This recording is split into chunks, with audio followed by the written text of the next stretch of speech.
में हमें भारतीय राजनीति की बिल्कुल अलग ही तस्वीर देखने को मिल रही है।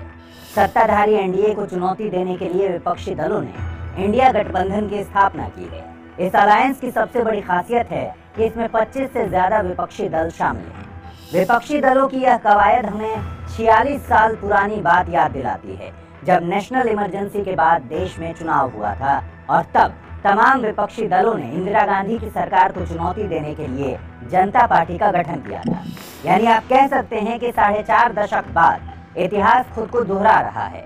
2024 में नतीजा चाहे कुछ भी हो, लेकिन 46 बरस पहले जो कुछ हुआ उसने हिंदुस्तानी सियासत की सीरत और सूरत दोनों को बदल कर रख दिया था। इतिहास गवाह है कि आज़ादी के 75 साल में भारतीय राजनीति पर अगर किसी दल ने सबसे लंबे समय तक राज किया तो वो इंडियन नेशनल कांग्रेस है, जिसे हम आम तौर पर कांग्रेस पार्टी के नाम से जानते हैं।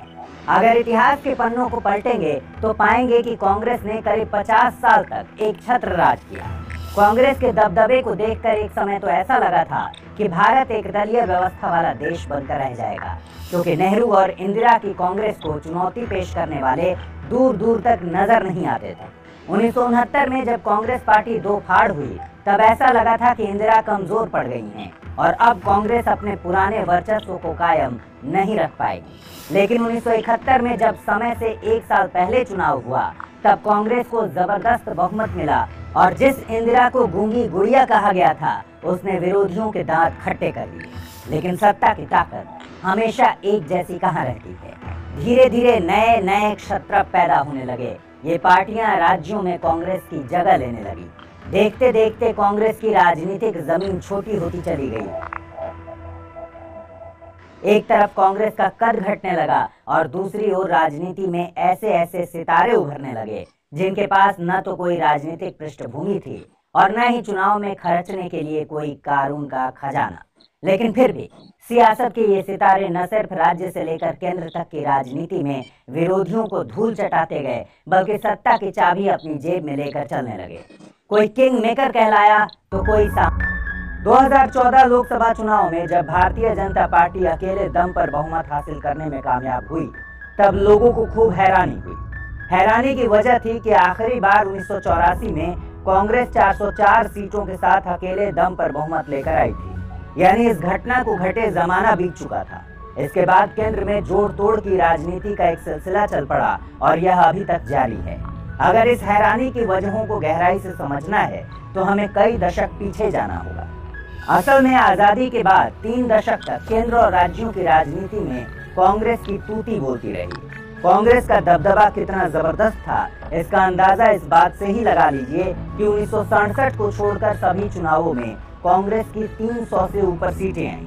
मैंने अभी थोड़ी देर पहले ही बताया, 1984 में राजीव गांधी के नेतृत्व में कांग्रेस की 404 सीटें आई। ऐसा प्रचंड बहुमत भारतीय राजनीति के इतिहास में किसी भी दल को नहीं मिला था। कांग्रेस का राजनीतिक रसूख कितनी बुलंदियों पर था, यह इससे समझा जा सकता है कि कोई विपक्षी पार्टी उसके सामने टिकती ही नहीं थी। 1952 में कम्युनिस्ट पार्टी ऑफ इंडिया महज 16 सीटों के साथ सबसे बड़ी विपक्षी पार्टी थी। 1957 में इसी पार्टी को 27 तो 1962 में महज 29 सीटें मिली। तब भी यह पार्टी सबसे बड़ी विपक्षी दल थी। 1967 में सी राजगोपालाचारी की स्वतंत्र पार्टी 44 सीटों के साथ सबसे बड़ी विपक्षी पार्टी थी। लेकिन एक वक्त ऐसा भी आया जब कांग्रेस दो फाड़ हो गई। ये अहम मोड़ आया 1969 में। असल में 1967 में इंदिरा गांधी देश की प्रधानमंत्री बनी। उस समय कांग्रेस में कुछ बुजुर्ग नेताओं का सिंडिकेट हावी था। 1960 के दशक में कांग्रेस के भीतर कुछ प्रभावशाली नेताओं के समूह को सिंडिकेट नाम दिया गया। ये वे कांग्रेसी नेता थे जो पार्टी के संगठन पर नियंत्रण रखते थे। इनमें के कामराज, अतुल्य घोष और एन संजीव रेड्डी जैसे नेता थे। ये बुजुर्ग नेता इंदिरा गांधी को कोई खास तवज्जो नहीं देते थे। कभी कांग्रेस में रहे राम मनोहर लोहिया के शब्दों में इंदिरा गांधी की भूमिका गूंगी गुड़िया से ज्यादा नहीं थी। पार्टी में उनको सुनने वाले बहुत कम थे। 1969 में जब राष्ट्रपति चुनाव होना था, तब इंदिरा चाहती थीं कि वीवी गिरी राष्ट्रपति बने, पर पार्टी में सक्रिय सिंडिकेट की पहली पसंद नीलम संजीव रेड्डी थे। ऐसे में तत्कालीन कांग्रेस अध्यक्ष एस निजलिंगप्पा ने 6 सदस्यीय बोर्ड में जबरन वोटिंग कराई। नतीजा 4-2 से सिंडिकेट के पक्ष में रहा। कांग्रेस ने रेड्डी को राष्ट्रपति पद का उम्मीदवार घोषित कर दिया। इंदिरा गांधी समझ गईं कि ये कदम उन्हें पार्टी में कमजोर करने और प्रधानमंत्री दफ्तर से बाहर करने के लिए उठाया जा रहा है। उधर उपराष्ट्रपति रहे वीवी गिरी ने ऐलान किया कि वो निर्दलीय उम्मीदवार के रूप में राष्ट्रपति चुनाव लड़ेंगे। इसमें इंदिरा को एक मौका दिखा। अपनी पार्टी से इंदिरा ने बगावत कर ली। वो अंदरूनी तौर पर रेड्डी के बजाय गिरी को सपोर्ट करने लगी। नतीजा ये हुआ कि कांग्रेस के आधिकारिक उम्मीदवार नीलम संजीव रेड्डी चुनाव हार गए। हालांकि बाद में 1977 में रेड्डी जनता पार्टी सरकार में राष्ट्रपति बने। गिरी के चुनाव जीतने के बाद सिंडिकेट ने इंदिरा को पार्टी की प्राथमिक सदस्यता से निकाल दिया।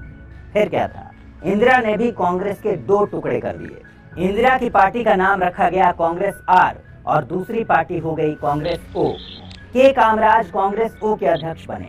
तब लगा कि अब कांग्रेस के बुरे दिन आ गए हैं, क्योंकि तब इंदिरा गांधी राजनीति में बिल्कुल नहीं थी। लेकिन यह भविष्यवाणी दूर की कौड़ी साबित हुई। इंदिरा ने अगले 1.5 साल में अल्पमत की सरकार चलाई और जब खतरा बढ़ने का एहसास हुआ तो 1971 में समय से पहले आम चुनाव करा लिया। इंदिरा 354 सीट के प्रचंड बहुमत के साथ सरकार में वापस लौट गई। इस चुनाव में भी सबसे बड़े विपक्षी दल को महज 25 सीटों से संतोष करना पड़ा। कांग्रेस ओ 16 सीट पर ही सिमट गई। कांग्रेस की मुश्किलों का दौर शुरू हुआ 1977 में, जब नेशनल इमरजेंसी के बाद पहला आम चुनाव हुआ। अगर इस चुनाव को भारतीय राजनीति का टर्निंग पॉइंट कहा जाए तो कोई गलत नहीं होगा। ये पहली बार था जब कांग्रेस पार्टी केंद्र की सत्ता से बाहर हो गई थी। पहली बार था जब कोई सिटिंग पीएम अपनी सीट हार गया था। और ये भी पहली ही बार था जब केंद्र में गैर कांग्रेसी सरकार की आमद हुई। जब चुनाव का ऐलान हुआ तब कई विपक्षी नेता चुनाव के बहिष्कार के पक्षधर थे, क्योंकि चुनाव के लिए महज 2 महीने का वक्त था। इतने कम वक्त में जेल में बंद विपक्षी नेताओं के लिए चुनाव लड़ना कोई आसान बात नहीं थी। उनके पास 2 दिक्कतें थी। पहली, विपक्षी दलों के पास चुनाव लड़ने के लिए धन नहीं था, और दूसरी, उनके पास सभी सीटों पर लड़ने के लिए मुनासिब उम्मीदवारों की भी कमी थी। लेकिन जयप्रकाश नारायण, अटल बिहारी वाजपेयी, चौधरी चरण सिंह, चंद्रशेखर, जनेश्वर मिश्र जैसे दिग्गजों का कहना था कि हम जनता के भरोसे चुनाव लड़ेंगे। इनका मानना था कि लोकतंत्र को मजबूत करने और इंदिरा गांधी को सत्ता से बेदखल करने के लिए चुनाव जरूर लड़ना चाहिए। कांग्रेस से 2-2 हाथ करने के लिए जनता पार्टी का गठन हुआ और फिर सभी अलग अलग दलों ने उसमें अपना विलय कर लिया। इसमें जयप्रकाश नारायण और मोरारजी देसाई का Janamorcha, socialist party of India, भारतीय लोकदल, भारतीय जनसंघ जैसे तमाम दल जुड़ गए थे। सब कुछ इतना जल्दी हुआ कि न तो जनता पार्टी का रजिस्ट्रेशन था और न उसके पास कोई चुनाव चिन्ह था। इससे भी ज्यादा रोचक बात ये कि पार्टी का गठन चुनाव की घोषणा के बाद हुआ था। इस कारण नेताओं ने चुनाव आयोग को केवल इतना बताया था कि हमने पार्टी बना ली है और चुनाव चिन्ह किसी दूसरी पार्टी से उधार ले लिया है। आयोग ने भी पार्टी के उम्मीदवारों को चुनाव लड़ने की इजाजत दे दी। चौधरी चरण सिंह की पार्टी भारतीय लोकदल का चुनाव चिन्ह हलधर किसान जनता पार्टी का चुनाव निशान बन गया और इसी पर 1977 का चुनाव लड़ा गया। अतीत का यह रोचक किस्सा राजनीति के इतिहास के पन्नों में दर्ज हो गया, जिसे आज भी लोग याद करते हैं। बहरहाल, इस चुनाव में विपक्षी जुटान ने सत्ता पलट दी। जनता पार्टी को 295 सीटों के साथ बहुमत मिला और कांग्रेस 154 सीटों पर सिमट गई। इंदिरा गांधी रायबरेली से अपना चुनाव हार गईं। जिस राजनारायण के चलते 1975 में उनकी सांसदी रद्द हुई थी, उन्होंने इस बार 50,000 से ज्यादा मतों के अंतर से इंदिरा को मात दे दी थी। केंद्र में पहली गैर कांग्रेसी सरकार काबिज हो गई। लेकिन इस चुनाव से सिर्फ गैर कांग्रेसवाद का उदय नहीं हुआ, बल्कि ऐसे ऐसे नेताओं की राजनीतिक जमीन तैयार हुई जिन्होंने आगे चलकर भारतीय राजनीति को बदल कर रख दिया। 1977 के चुनाव ने भारतीय राजनीति को सिर्फ इस रूप में नहीं बदला कि यहाँ से गैर कांग्रेसी सरकार का आगाज हो गया, बल्कि यहीं से पिछड़े वर्ग की भलाई का मुद्दा भारतीय राजनीति में गूंजने लगा। असल में आपातकाल के बाद जब विपक्षी दलों ने कांग्रेस के खिलाफ गोलबंदी शुरू की, तब उसमें समाजवादी दलों की बड़ी भूमिका थी। संयुक्त सोशलिस्ट पार्टी और प्रजा सोशलिस्ट पार्टी से मिलकर बनी सोशलिस्ट पार्टी और दूसरे समाजवादी दल पिछड़े और दलितों की बात करते थे। समाजवादी नेता राम मनोहर लोहिया नारा लगवाते थे, संसोपा ने बांधी गांठ, पिछड़े पावे 100 में 60। संसोपा यानी संयुक्त सोशलिस्ट पार्टी। कहते हैं कि उत्तर भारत की राजनीति आज जैसी है, और पिछड़ी जातियों का जिस तरह राजकाज और शासन में हिस्सा बढ़ा है, उसकी मूल परिकल्पना राम मनोहर लोहिया की ही थी। इसलिए उन्हें भारत की मूक क्रांति यानी साइलेंट रिवॉल्यूशन का नायक कहा जाता है। उधर उत्तर भारत में आपातकाल की राख ने पिछड़ी जाति के नेताओं को जन्म दिया। लालू प्रसाद यादव, नीतीश कुमार, मुलायम सिंह यादव, रामविलास पासवान जैसे नेताओं को यहीं से असली पहचान मिली। मुलायम और रामविलास पहली बार संयुक्त सोशलिस्ट पार्टी के टिकट पर ही चुनाव जीते। रामविलास को असली पहचान तब मिली जब वो जेपी मूवमेंट से जुड़े और आपातकाल में जेल में रहने के बाद 1977 में हाजीपुर से सांसद चुने गए। तब पासवान रिकॉर्ड 4.25 लाख मतों से चुनाव जीते थे और गिनीज बुक में अपना नाम तक दर्ज करा लिया था। लालू प्रसाद यादव पहली बार 1977 में जनता पार्टी के टिकट पर छपरा सीट से लोकसभा पहुंचे। तब उनकी उम्र महज 29 साल थी और वो सबसे कम उम्र के सांसद थे। बेहद गरीब परिवार से ताल्लुक रखने वाले लालू प्रसाद बाद में बिहार के मुख्यमंत्री बने और पिछड़ों की राजनीति के माहिर हो गए।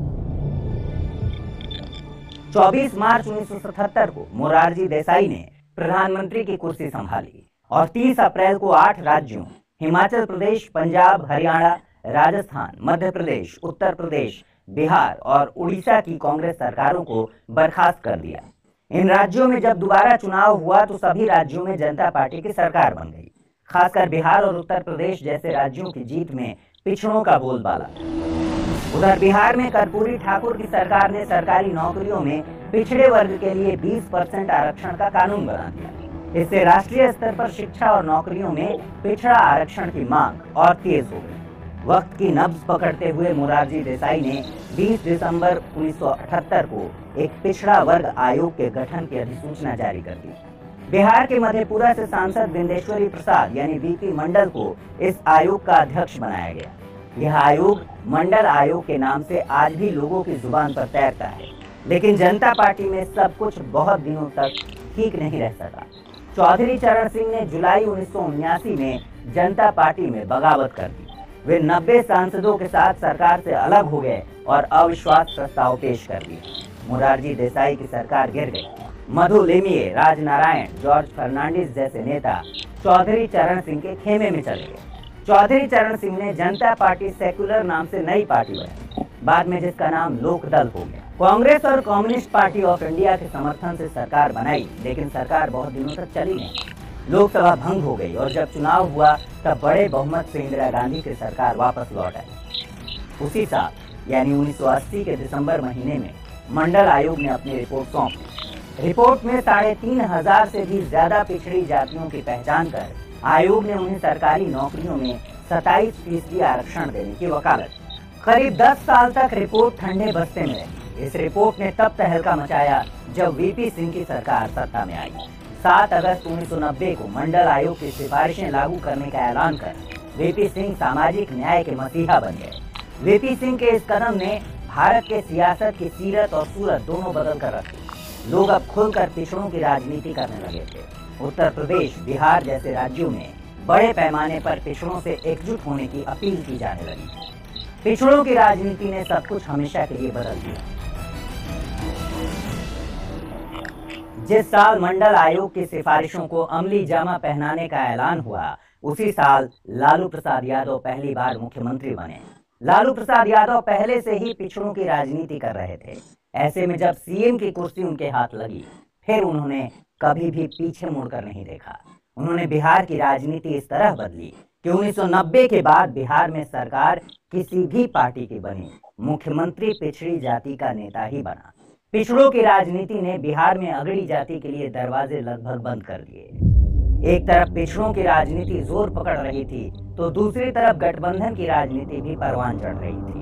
1977 में हुए सत्ता परिवर्तन ने गठबंधन की राजनीति की बुनियाद डाली थी। यहीं से गठबंधन की राजनीति की शुरुआत हुई। जब जनता पार्टी का गठन हुआ, तब जनसंघ, भारतीय लोकदल, संयुक्त सोशलिस्ट पार्टी समेत 10 से ज्यादा दल इसमें शामिल हुए। इससे पहले ये दल अपनी अपनी राजनीति कर रहे थे, लेकिन कांग्रेस को हराने की जिद इन दलों को साथ लेकर आई। असल में यहीं से गठबंधन की सफल राजनीति की शुरुआत हुई, क्योंकि पहली बार किसी गठबंधन की सरकार सत्ता में आई थी। हालांकि गठबंधन जैसी कवायद नेहरू के समय भी हुई थी। 1952 में हुए पहले आम चुनाव में जनसंघ ने सिर्फ 3 सीटें जीती। इनमें से एक सीट श्यामा प्रसाद मुखर्जी की थी। नेहरू की कश्मीर नीतियों का विरोध करने के लिए मुखर्जी ने गैर कांग्रेसी सांसदों को एकजुट किया और नेशनल डेमोक्रेटिक फ्रंट नाम से गठबंधन बनाया। इस गठबंधन में उड़ीसा की गणतंत्र परिषद, पंजाब का अकाली दल, हिंदू महासभा और निर्दलीय सांसदों सहित छोटी छोटी कई पार्टियां शामिल थी। बहरहाल 1980 से लेकर 1989 तक जब केंद्र में कांग्रेस की सरकार रही तब सब ठीक रहा। दोनों बार इंदिरा गांधी और राजीव गांधी पूर्ण बहुमत के साथ सत्ता में आए। लेकिन 1989 में संयुक्त मोर्चा बना। वीपी सिंह इसी मोर्चे की सरकार के प्रधानमंत्री बने, लेकिन महज 11 महीनों में सरकार गिर गई। इसके बाद चंद्रशेखर, अटल बिहारी वाजपेयी, एचडी देवेगौड़ा, इंद्र कुमार गुजराल गठबंधन सरकारों के प्रधानमंत्री बने। गठबंधन की राजनीति की ऐसी बयार चली कि 2009 तक बिना गठबंधन के केंद्र में एक भी सरकार नहीं बनी। हालांकि 2014 और 2019 में भी राष्ट्रीय जनतांत्रिक गठबंधन की ही सरकार बनी, लेकिन यह दोनों सरकार इस मायने में अलग रही कि दोनों ही बार भारतीय जनता पार्टी को स्पष्ट बहुमत मिला। 1977 में जनता पार्टी ने गठबंधन की राजनीति की बुनियाद तो डाली, लेकिन धीरे धीरे यह पार्टी अपना वजूद खोने लगी थी। चौधरी चरण सिंह की सरकार के जाने के बाद जनता पार्टी या उसका धड़ा 10 साल तक सत्ता से दूर रहा। साल 1988 में वीपी सिंह की अगुवाई में जनता दल का गठन हुआ। जनता पार्टी और लोक दल का जनता दल में विलय हो गया। 1989 के लोकसभा चुनाव के बाद वीपी सिंह प्रधानमंत्री बने। इसके बाद जनता दल में पहली टूट चंद्रशेखर की अगुवाई में हुई। चंद्रशेखर ने जनता दल समाजवादी का गठन किया और कांग्रेस के समर्थन से सरकार बना ली। जनता दल समाजवादी का नाम आगे चलकर समाजवादी जनता पार्टी हो गया और इसी से अलग होकर मुलायम सिंह यादव ने 1992 में समाजवादी पार्टी का गठन किया। लेकिन जनता परिवार में अभी और फूट पड़ना बाकी था। चौधरी चरण सिंह के पुत्र चौधरी अजीत सिंह ने 1992 में जनता दल से अलग होकर राष्ट्रीय लोकदल बना लिया। 2 साल बाद यानी 1994 में नीतीश कुमार ने जनता दल जे बना लिया। उसी साल अक्टूबर में पटना के गांधी मैदान में एक बड़ी रैली हुई और पार्टी का नाम बदलकर समता पार्टी रख दिया गया। लेकिन 1997 में जनता दल को एक बड़ी टूट का दर्द झेलना पड़ा। चारा घोटाले में लालू यादव का नाम आ चुका था और तब वो न सिर्फ बिहार के सीएम थे बल्कि जनता दल के अध्यक्ष भी थे। लालू को अध्यक्ष पद छोड़ने के लिए कहा गया और इसी अध्यक्षता के सवाल पर उन्होंने पार्टी तोड़ दी। उसी साल 5 जुलाई को लालू प्रसाद यादव ने राष्ट्रीय जनता दल का गठन किया। 1998 में जनता दल को एक और टूट का सामना करना पड़ा जब नवीन पटनायक ने बीजू जनता दल बनाकर खुद को अलग कर लिया। 1999 में एचडी देवेगौड़ा के नेतृत्व में कर्नाटक में जनता दल सेक्युलर का गठन हो गया। अब जो जनता दल बची थी, शरद यादव उसके अध्यक्ष थे। बिहार में जॉर्ज फर्नांडिस और नीतीश कुमार की अगुवाई में समता पार्टी बेहतर काम कर रही थी। 1996 के लोकसभा चुनाव में समता पार्टी ने बीजेपी के साथ गठबंधन कर लिया। बीजेपी के साथ समता पार्टी केंद्र सरकार में सहयोगी की भूमिका निभा रही थी, जहां नीतीश कुमार रेलवे और कृषि सहित कई महकमों की जिम्मेदारी संभाल चुके थे। आखिरकार शरद यादव के पास बची जनता दल का 1999 में समता पार्टी के साथ विलय हो गया और आगे चलकर 2003 में यही पार्टी जनता दल यूनाइटेड हो गई। यानी 1977 में भारतीय राजनीति को बदल कर रख देने वाली जनता पार्टी के घटक दलों में कोई बिखर गया तो कोई निखर गया। राजनीति करवट लेती रही और समीकरण बनते गए, बिगड़ते गए। जनता पार्टी और जनता दल ने अपना वजूद खो दिया, लेकिन इनसे निकली कई पार्टियां अभी भी कई राज्यों में सत्ता में हैं या सत्ता का सुख भोग चुकी हैं। भारतीय राजनीति में इन दलों के उदय होने और पतन होने की कहानी इतिहास के पन्नों में दर्ज है और सियासत का यह शो अभी भी जारी है। तो आज के इतिहास गवाह है में फिलहाल इतना ही। अगले एपिसोड में फिर किसी ऐसे ही कहानी के साथ हाजिर होंगे। ख्याल रखिए। नमस्कार।